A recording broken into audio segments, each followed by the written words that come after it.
आधुनिक भारतीय इतिहास की ये 200 साल की कहानी सिर्फ एक कहानी नहीं, बल्कि एक पहेली है। एक ऐसा रहस्य जिसने न जाने कितनी पीढ़ियों को सोचने पर मजबूर कर दिया है। और वो पहली है ये सवाल कि ब्रिटेन जैसा एक छोटा सा मुट्ठी भर जमीन वाला देश भारत जैसे इतने विशाल, इतने समृद्ध देश को आखिर 200 साल तक गुलाम कैसे बना पाया। ये सवाल आज भी हम सबके जहन में कौंता है। तो आज हम इसी सवाल के जवाब की तह तक जाएंगे। समझिए कि ये हमारी जांच की केस फाइल है।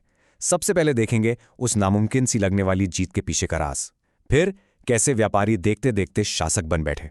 तीसरा, 1857 की वो पहली बड़ी बगावत जिसने पूरे साम्राज्य को हिला दिया। चौथा, बांटो और राज करो की वो जहरीली रणनीति। और आखिर में आजादी और उसके साथ मिला बंटवारे का कभी ना भरने वाला जख्म। तो चलिए अपनी जांच शुरू करते हैं। किसी भी जुर्म की तरह यहां भी सबसे पहले पता करना होगा मकसद क्या था। वो कौन सी सोच थी, वो कौन सा आइडिया था जिसने इस नामुमकिन विजय को मुमकिन कर दिखाया। ये सब शुरू हुआ एक सोच से, एक शब्द से, ओरिएंटलिज्म। अब ये क्या था? असल में ये सिर्फ एक नजरिया नहीं था, ये एक बहुत खतरनाक हथियार था। ये एक ऐसी सोच थी जिसने पश्चिमी देशों को यकीन दिलाया कि भारत जैसे पूर्वी देश बर्बर हैं, पिछड़े हैं, असभ्य हैं और उन्हें सभ्य बनाने की, उन्हें सुधारने की जरूरत है। और इसी खतरनाक सोच ने जन्म दिया एक और थ्योरी को, व्हाइट मैन्स बर्डन, यानी गोरे आदमी का बोझ। इसके मुताबिक दुनिया की गोरी नस्लों का यह नैतिक कर्तव्य था कि वो हम जैसी काली नस्लों की दुनिया को सभ्य बनाए। सुनने में कितना बड़ा और नेक काम लगता है ना? पर जरा सोचिए, अगर इरादा सच में भारत को बेहतर बनाने का था तो फिर यहां से खरबों डॉलर की दौलत कैसे और क्यों लूट ली गई? मकसद तो साफ था, दौलत। पर अब सवाल यह है कि उन्होंने ये किया कैसे, तरीका क्या थी? और इसकी शुरुआत हुई व्यापार के नकाब के पीछे। देखिए, भारत की दौलत की कहानियां तो हमेशा से यूरोप को अपनी ओर खींचती थीं। और फिर साल 1498 में पुर्तगाल का एक नाविक वास्को डे गामा यहां कालीकट के तट पर आ पहुंचा। और जानते हैं क्या हुआ?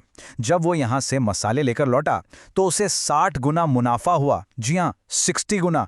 बस फिर क्या था, इस लालच ने भारत के दरवाजे बाकी यूरोपीय ताकतों के लिए खोल दिए। डच आए, फिर 1608 में ब्रिटिश ईस्ट इंडिया कंपनी और आखिर में फ्रांसीसी भी आधम के। ईस्ट इंडिया कंपनी कोई जल्दबाजी में नहीं थी, उसने बहुत चालाकी से एक एक करके अपने मोहरे बिछाए। पहले मुगल बादशाह जहांगीर से व्यापार की इजाजत ली, फिर सूरत, मद्रास और कलकत्ता में अपनी फैक्ट्रियों को धीरे धीरे किलों में बदलना शुरू कर दिया। और फिर उन्होंने भारतीय राजाओं के आपसी झगड़ों में दखल देना शुरू किया। असली गेम चेंजर था 1717 का वो फरमान जो मुगल बादशाह फर्रुखसियर ने जारी किया। इसने कंपनी को बंगाल में बिना टैक्स दिए व्यापार करने की खुली छूट दे दी और यही छूट आगे चलकर 1757 में प्लासी के युद्ध की वजह बनी, जिसने भारत की किस्मत हमेशा के लिए बदल दी। 100 साल, पूरे 100 साल के शोषण, जमीनें हड़पने और लॉर्ड डलहौजी की डॉक्ट्रिन ऑफ लैप्स जैसी नीतियों के बाद भारत के सब्र का बांध आखिर टूट ही गया और जो पलटवार हुआ उसने ब्रिटिश साम्राज्य की नींव हिला दी। इस महान विद्रोह की वजह तो कई थीं। एक के बाद एक राज्यों को हड़पना, भयानक आर्थिक लूट, हमारे सामाजिक और धार्मिक मामलों में दखलंदाजी। लेकिन आग लगाने के लिए एक चिंगारी काफी होती है, और वो चिंगारी थे वो कारतूस, जिन्हें सैनिकों को इस्तेमाल करने से पहले अपने मुंह से खोलना पड़ता था। और इन पर लगी थी गाय और सूअर की चर्बी। सोचिए, एक ऐसा काम जो हिंदू और मुसलमान दोनों सैनिकों का धर्म एक साथ भ्रष्ट कर दे। ये विद्रोह इतना जबरदस्त था, इतना फैला हुआ था कि एक ब्रिटिश अफसर जॉन लॉरेंस ने बाद में माना कि अगर विद्रोहियों में एक भी काबिल लीडर होता तो हम हमेशा के लिए खत्म हो जाते। लीडर तो थे झांसी की रानी लक्ष्मीबाई, तात्या टोपे, नाना साहेब, एक से बढ़कर एक वीर, लेकिन शायद वो सब एक साथ एक कमान के नीचे नहीं लड़ सके।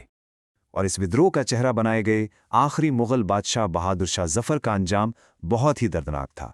उन्हें उनके ही देश से निकालकर रंगून भेज दिया गया, जहां गुमनामी में उनकी मौत हो गई। उनकी कब्र पर आज भी उनके ये शब्द खुदे हैं, कितना है बदनसीब जफर, दफन के लिए 2 गज जमीन भी ना मिली कुएं यार में। 1857 की आग तो बुझा दी गई। इसके बाद कंपनी का राज खत्म हुआ और भारत सीधे ब्रिटिश क्राउन के कंट्रोल में आ गया। लेकिन अंग्रेजों ने एक बात सीख ली थी, उन्होंने अपनी रणनीति बदल दी और अब जो वो करने वाले थे वो तलवार से भी ज्यादा खतरनाक था। ये नई रणनीति थी, बांटो और राज करो। 1905 में उन्होंने बंगाल को हिंदू और मुस्लिम आधार पर बांट दिया। 1906 में मुस्लिम लीग बनाने के लिए बढ़ावा दिया और 1909 में तो हद ही हो गई जब सेपरेट इलेक्टोरेट्स लाए गए। मतलब मुस्लिम नेता को सिर्फ मुस्लिम ही वोट देंगे। ये कोई इत्तेफाक नहीं था, ये एक सोची समझी साजिश थी, जहर था जो धीरे धीरे भारत की एकता की जड़ों में घोला जा रहा था। और अब हम पहुंचते हैं कहानी के आखिरी पड़ाव पर, जब महात्मा गांधी के आने से गुलामी की जंजीरों को तोड़ने के लिए पूरे देश में एक नई लहर दौड़ गई। एक के बाद एक 1919 में जलियांवाला बाग के नरसंहार ने पूरे देश की आत्मा को झकझोर दिया। फिर गांधी जी के नेतृत्व में सविनय अवज्ञा आंदोलन और आखिर में 1942 के भारत छोड़ो आंदोलन ने ब्रिटिश राज को घुटनों पर ला दिया। दूसरे विश्व युद्ध ने ब्रिटेन को तोड़कर रख दिया था। अब उनके पास भारत छोड़ने के अलावा कोई और रास्ता नहीं था। लेकिन जाते जाते भी वो एक आखिरी दाव चल गए, माउंटबेटन प्लान, यानी भारत का बंटवारा। बंटवारे के इस फैसले ने कईयों के दिल तोड़ दिए। सरहदी गांधी कहे जाने वाले खान अब्दुल गफ्फार खां का दर्द उनके इन शब्दों में झलकता है। उन्होंने कहा, कांग्रेस के नेताओं ने हमारे आंदोलन को भेड़ियों के सामने फेंक दिया है। ये वो धोखा था जो कई लोगों ने महसूस किया। और फिर 18 जुलाई 1947 को भारतीय स्वतंत्रता अधिनियम पास हुआ और 14 और 15 अगस्त की आधी रात को एक मुल्क के दो टुकड़े हुए और दो नए देश पैदा हुए, पाकिस्तान और भारत। आजादी तो मिल गई, 200 साल का संघर्ष आखिर खत्म हुआ।